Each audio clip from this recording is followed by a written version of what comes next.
এক বাংলার বাঘ নিয়ে আলোচনা করব দর্শক। তার আগে আপনাদের কাছে আমার অনুরোধ, আমার এই চ্যানেলটি অবশ্যই সাবস্ক্রাইব করবেন আর বেল বাটনটা অন করে রাখবেন, যাতে নতুন নতুন ভিডিও আপলোড দিলে পারে সবার আগে আপনাদের কাছে পৌঁছে যায়। যে কথা বলছিলাম দর্শক, যে বাংলার এক সিংহ পুরুষ, বাংলার এক বাঘ, তাকে নিয়ে আলোচনা করব।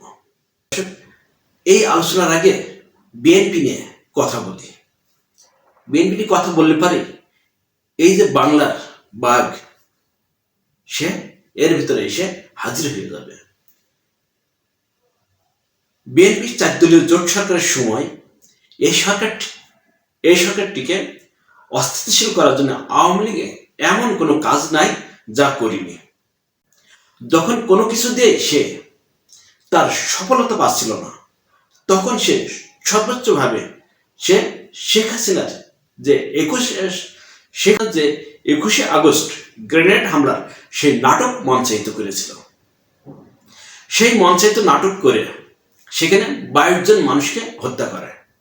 সেই 22 জন মানুষের প্রাণ নিয়ে শেখ হাসিনা বাংলার দেশে তার যে নাটক জমিয়ে তোলে, আর বিএনপি নামক দলটি আর 4 দলীয় জোট সরকারটিকে একেবারে এদেশ থেকে অজনপ্রিয়তা করে তোলে, আর বিশ্বের দরবারে এই দলটিকে আর বাংলাদেশকে একটি জঙ্গি আস্তানা হিসাবে উপস্থাপন করার মক্ষম সুযোগ পেয়ে যায়।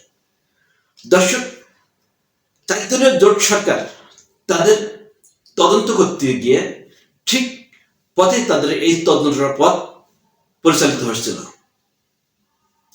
সঠিকভাবে পরিচালিত হচ্ছিল, ঠিক যা তদন্ত হয় সেইভাবেই।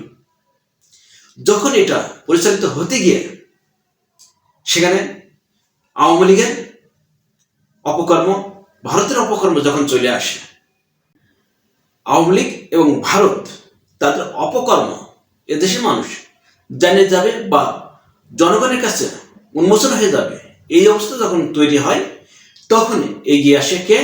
এদেশের সব থেকে জনপ্রিয় একটি পত্রিকা, যার নাম প্রথম আলো। এই প্রথম আলো নেই আবার বিএনপির নেতাদের এখন কি দহরমহর। বিএনপির এই প্রধান যিনি এখন মহাসচিব, তিনি তো এখন কান্নাকাটি শুরু করছে এই প্রথম আলোর পক্ষে হয়ে। সেই প্রথম আলো আওয়ামী লীগ এবং ভারতকে বাঁচাইতে গিয়ে সে এই বিএনপিকে একটি জঙ্গি দল, বাংলাদেশ একটি জঙ্গি রাষ্ট্র, 4 দলীয় জোট একটি খুনিদের সরকার, এটা প্রতিষ্ঠিত করে।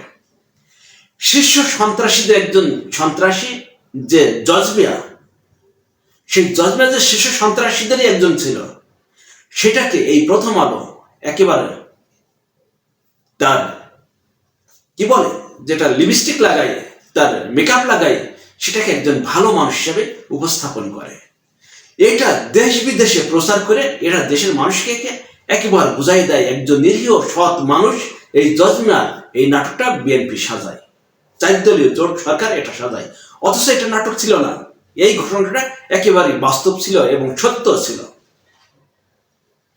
যে এই জজ মিয়াই এর সঙ্গে জড়িত ছিল এবং এর পিছে আওয়ামী লীগ, এর পিছে ভারত জড়িত ছিল। শুধু প্রথম আলো তার কোটি কোটি টাকা দিয়ে এই ভারত এবং আওয়ামী লীগ তাকে দিয়ে সেই তদন্ত অন্যদিকে মোড় ঘুরিয়ে দেয়। একজন শীর্ষ সন্ত্রাসীকে এই প্রথম আলো সে একজন সহজ সরল মানুষ হিসেবে এই জাতির মানুষের কাছে উপস্থাপন করে, যাকে জজ মিয়া নাম দিয়ে জাতির মানুষের কাছে প্রচার করে যে একজন সরল সোজা মানুষ। অথচ এই জজ মিয়াকে এই ঘটনার আগেও তার 7 বছর জেল হয়েছিল এবং সে 2 বছর জেল খেটে তার বাবা মা সে জেলখানা থেকে বের করে নিয়ে আসে। তাহলে বোঝার চেষ্টা করুন যে এই প্রথম আলো বিএনপিকে ধ্বংস করার জন্য, জামাতকে ধ্বংস করার জন্য, বাংলাদেশকে ধ্বংস করে ভারতের হাতে উঠিয়ে দেওয়ার জন্য যত অপকর্ম ছিল সে সময় করেছিল। আর আজকে বিএনপির নেতারা এই প্রথম আলোর হয়ে কান্নাকাটি করে। যাই হোক দর্শক, বলেছিলাম যে বাংলার বাঘ, বাংলার সিংহ পুরুষ কে? ইলিয়াস হুসাইন। এই ইলিয়াস হুসাইন সে 1 বছর ধরে একটি তদন্ত করেছে, করে সে একটি রিপোর্ট তৈরি করেছে, যা তার ইউটিউব চ্যানেলে একটা ডকুমেন্টারি প্রকাশ করেছে। সেই ডকুমেন্টারি সে একেবারে পুঙ্খানুপুঙ্খানুভাবে দেখিয়েছে যে প্রথম আলো বিএনপিকে কিভাবে, 4 দলের জোটকে কিভাবে ধ্বংস করার পায়তারা করেছিল। শুধু এটাই নয়, বিএনপির নেতা নেত্রীদেরকে ফাঁসির কাজটা পর্যন্ত এই মামলায় ফাঁসানো হয়েছে। এই কাজটি করেছিল কে? প্রথম আলো। তাহলে বোঝেন যে বিএনপির নেতারা এই কাজটি কোনোদিন অনুসন্ধান করতে পারলো না, সেই কাজটি ইলিয়াস হুসাইনের মতো একজন ব্যক্তি অনুসন্ধান করে এই জাতির সামনে তুলে ধরল। কিছুদিন আগে বিএনপির এক নেত্রী সম্পর্কে ইলিয়াস হুসাইন একটি কথা বলেছিল, এই জন্য বিএনপির নেতারা তার বিরুদ্ধে ঝাড়ু মিছিল করেছিল। আজকে তো বিএনপির নেতা নেত্রীদের সম্পর্কে সে একটা সত্য ঘটনা উঠাই নিয়ে এসেছে। আজকে তো বিএনপির নেতাদের উচিত সারা দেশব্যাপী এই ইলিয়াস হুসাইনের পক্ষে মিষ্টি বিতরণ করা, আনন্দ মিছিল করা, আর প্রথম আলোর কার্যালয়ে যাই আগুন ধরানো, আগুন যদি নাও ধরানো হয় তাহলে তার বিরুদ্ধে মিছিল করা। আমরা তো দেখলাম না, গত 2 দিন হয়ে গেছে যে প্রথম আলোর বিরুদ্ধে এই বিএনপির নেতাকর্মীরা কোনো অ্যাকশন নিয়েছে, ফখরুল সাহেব কোনো কথা বলেছে। কারণ বিএনপির নেতারা আজ এত পরিমাণে ব্যস্ত, যে নেতাগুলো আগে 5 আগস্টের আগে যারা একসঙ্গে বসে চা খাওয়া যেত, কথা বলা যেত, সালাম দেওয়া যেত, তারা আজকে এত পরিমাণে ব্যস্ত, তাদেরকে এখন সালাম দিলেও তারা সালাম নেওয়ার সময় নেই, তারা ব্যস্ত। তাই আমার মনে হয় ইলিয়াস হুসাইনের এই রিপোর্টটি বিএনপির লোকজনেরা দেখেনি, দেখার সময় নেই তাদের এখন অনেক কাজ, পুরো রাষ্ট্র মেরামতের কাজে তারা ব্যস্ত। অথচ এই দলটিকে যে প্রথম আলো ধ্বংস করে দিয়েছিল, ধ্বংস করার রাস্তায় নিয়ে গিয়েছিল, সেই প্রথম আলোর অপকর্ম তারা দেখতে চায় না।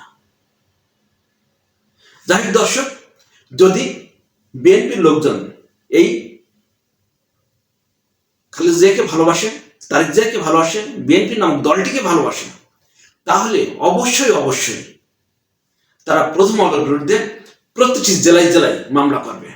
আর প্রথম আলোর পক্ষে যদি ফখরুল সাহেব ওকালতি করে, তাহলে এই ফখরুল সাহেবের নামও মামলা করতে হবে, সেক্রেটারির বিরুদ্ধেও প্রয়োজনে মামলা করতে হবে। কারণ এই প্রথম আলোই এই বিএনপিকে ধ্বংস করে দিয়েছিল, ধ্বংস করার সেই কাজ করেছিল। আজকে যেই প্রথম আলোর পক্ষে দাঁড়াবে সেই ভারতের দালাল হিসাবে প্রমাণিত হবে। যদি বিএনপি দাঁড়ায়, নেতাকর্মীরা তো দাঁড়াইতে পারে, অসুবিধা নেই তো। এখন প্রথম আলো সুন্দর সুন্দর তাদের পক্ষে কথা বলছে, এই জন্য তারা দাঁড়াইতে পারে। বিএনপি তার জন্য মায়া কান্না করতে পারে, কিন্তু খালেদা জিয়া, জিয়াউর রহমান, তারেক জিয়া, এই 3 জন ব্যক্তিকে যে প্রথম আলো ধ্বংস করে দিতে চাইছিল, সেই প্রথম আলো যদি বিপক্ষে যদি এই বিএনপির সাধারণ নেতাকর্মীরা না দাঁড়ায়, তাহলে বুঝতে হবে যে বিএনপির নেতাকর্মীরা তাদের দলের যে ভালোবাসা, যে দলের যে কমিটমেন্ট, সেটা থেকে অনেকখানি সরে গেছে। তারা সরে তো গেছেই, তাদের দলীয় নেত্রীরা বিপদে পড়লে পারো, তারা সেদিকে তাকানোর তাদের সময় নেই। তাই এখন একেবারে সূর্যোদয়ের মতো একটা নতুন সূর্য উঠবে আগামী বছর। তাই সেই নতুন সূর্যোদয়ের সঙ্গে সঙ্গে বিএনপি নেতাদের উচিত হবে 64টা জেলায় এই প্রথম আলোর বিরুদ্ধে মামলা করা, এবং বিএনপির উচিত হবে এই প্রথম আলোর কার্যালয়ের সামনে যায় যে জিয়াফত অনুষ্ঠানের কারণে সেখানে মাদ্রাসা ছাত্রদের পিটিয়েছিল, সাধারণ জনগণের পিটিয়েছিল, সেখানেও ঠিক এই ধরনের একটি জিয়াফত আয়োজন করা, প্রথম আলোর বিরুদ্ধে করে মানুষকে জানান দেওয়া যে হ্যাঁ, এই প্রথম আলোই দেশ এবং জনতার শত্রু, এই দেশের শত্রু, এই বাংলাদেশের শত্রু, এরা ভারতের দালাল। যদি প্রথম আলোর বিপক্ষে তারা যায়, তাহলে পারে দেশের মানুষ বুঝবে যে হ্যাঁ, এই বিএনপির ভিতরে এখনো সঠিক পথে আছে। আর যে এত বড় সর্বনাশ করে যাচ্ছিল, তাদের এই অপকর্ম দেখার মতো তাদের সেই চোখ, দৃষ্টিভঙ্গি আর নেই। যাই হোক দর্শক, আজ এ পর্যন্তই। আল্লাহ হাফিজ।